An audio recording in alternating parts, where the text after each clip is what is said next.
The newsday continues here on One News Now. I'm Riza Diaz.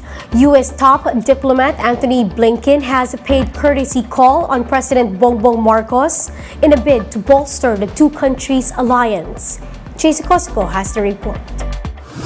U.S. Secretary of State Anthony Blinken met with President Bongbong Marcos at the Malacanang Palace on Saturday. During the meeting, Marcos emphasized the importance of the country's relationship with Washington amid changing regional and global landscape with recent tensions between China and Taiwan, as well as Ukraine and Russia. The president also said he wants the relationship between the U.S. and the Philippines to continue evolving.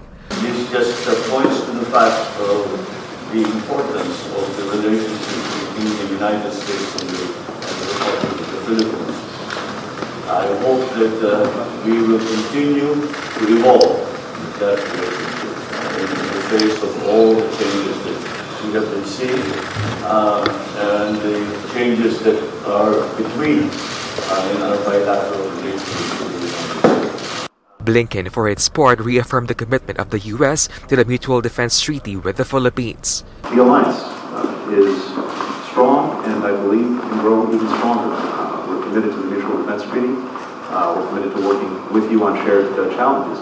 For Marcos, while the MDT is in constant evolution, the two countries remain closely tied with one another. The U.S. official meanwhile described its relationship with the Philippines as, quote, quite extraordinary. Blinken said the U.S. wants to deepen its ties with the country under the Marcos administration. It is really founded in friendship. It's forged as well in partnership, and it's strengthened by the fact that it's an alliance as well.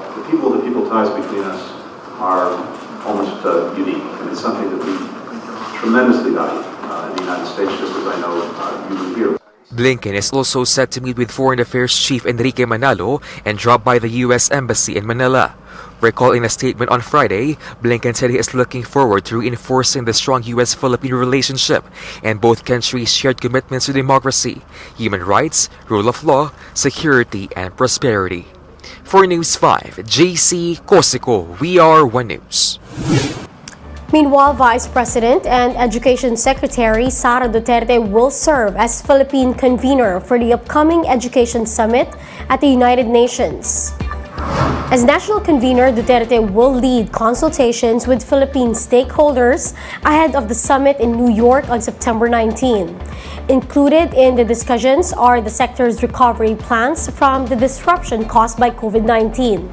Schools in the Philippines will open later this month while full face-to-face classes will resume in November.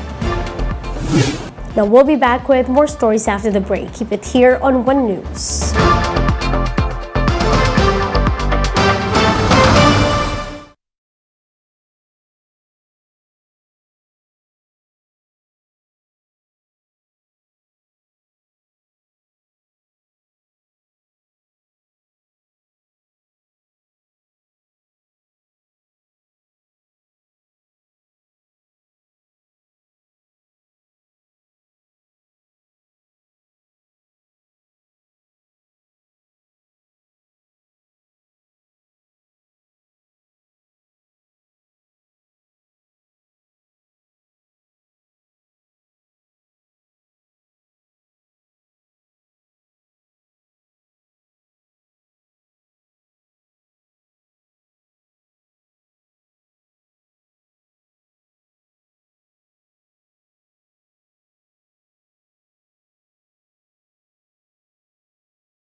You're still watching One News Now. I'm Riza Diaz.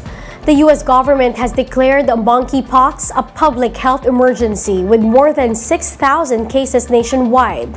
What you need to know about the virus in this video. U.S. health officials declared monkeypox a public health emergency, freeing up more funding to help fight the virus. As a health reporter, I've been getting a lot of questions such as, can I get monkeypox? What happens if I do? So let's break it down. The virus has spread to more than 26,000 people globally, and the U.S. leads the world in known cases, according to the CDC. Monkeypox spreads through close, personal, skin-to-skin contact, such as sexual contact. Touching objects and surfaces used by someone with monkeypox is another way to contract the virus. It also can spread through respiratory secretions, like when you're kissing. If you live in a household with someone who has monkeypox, it's important to wipe down shared surfaces, wash your hands frequently, and wear a mask. If you're at risk, get the 2-dose vaccine before being exposed and contracting the virus. If you think you have it, first contact your healthcare provider. Common symptoms of monkeypox can include fever, headache, muscle aches and backache, swollen lymph nodes, chills, and exhaustion. Symptoms usually appear 1 to 2 weeks after exposure. Most people recover within a few weeks without treatment, but must remain isolated as long as sores are present. As of now, vaccine appointments have filled up quickly in places like New York City and San Francisco, and demand still far exceeds supply. But health experts say supply constraints will likely ease over time. Let's now take a quick look at today's other top stories. The Philippine Embassy in Israel has advised Filipinos to remain vigilant and observant of their surroundings. This comes after Israel unleashed a wave of airstrikes in Gaza, killing at least 10 people, including a top commander of a Palestinian militant group. Now, another round of oil price rollback is in the offing next week. UNIL projects that the prices of diesel would decrease by up to 2 pesos and 20 centavos per liter, while gasoline prices would go down by up to 2 pesos and 10 centavos. And Pagasa continues to monitor a low-pressure area last spotted west-northwest of Dagupan, Pangasinan. The Weather Bureau says it is less likely to develop into a tropical depression in the next 24 hours, but will bring rains over some areas, particularly in Luzon. Now, for more updates, visit News 5, The Philippine Star, and Business World Online. Visit our website, onenews.ph, for more in-depth analysis. You can also catch One News on Signal Play app. Register for a free account now at www.signalplay.com and stream One News live anytime, anywhere. Mask on, wash hands, and stay safe, Philippines. I'm Riza Diaz. We are One News.